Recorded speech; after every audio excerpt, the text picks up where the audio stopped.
इतनी सारी किताबें सामने पड़ी हैं, पन्ने खुले हैं पर मन बंद है। घड़ी चल रही है पर दिमाग सुन्न है। तू किताब को देख रहा है और किताब तुझे देख रही है, और तेरे अंदर एक आवाज बार बार कह रही है, इतना सिलेबस और टाइम बस इतना सा।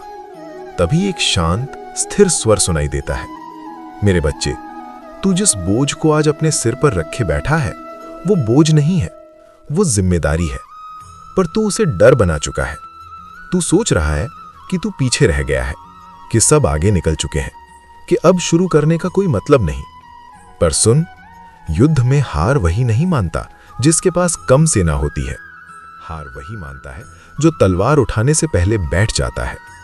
तू पढ़ाई से नहीं डर रहा, तू उस पल से डर रहा है जब परिणाम आएगा और लोग तेरी ओर देखेंगे।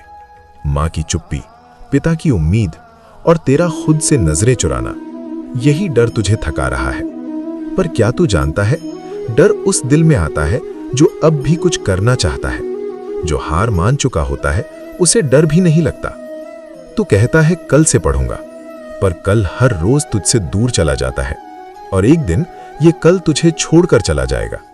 तब तू यही किताबें देखेगा और सोचेगा कि काश उस दिन बस बैठ गया होता। मेरे अर्जुन, पूरा सिलेबस देखने की गलती मत कर।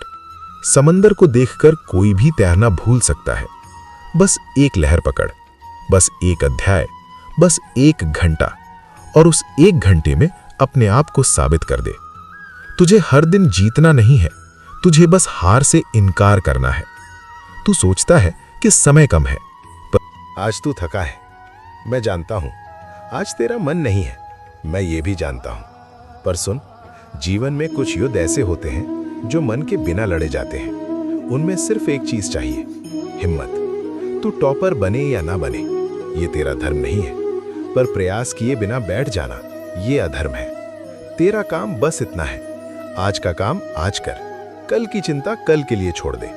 जब तू किताब खोलता है और मन भागता है तो खुद से बस इतना कह, भाग बाद में जाना, अभी बैठ। हर पन्ना तेरे आत्मविश्वास में एक ईंट जोड़ता है, और एक दिन जब परिणाम आएगा तब नंबर से पहले तुझे अपने भीतर एक शांति मिलेगी कि तू भागा नहीं, कि तू डटा रहा, और वही शांति किसी भी सफलता से बड़ी होती है। अब उठ, फोन नीचे रख, किताब खोल और शुरू कर। मैं तेरे साथ हूं, तेरे प्रयास में, तेरे पसीने में, तेरे हर उस पल में जब तू हार मानने के करीब था पर रुका नहीं। अब जा और पढ़।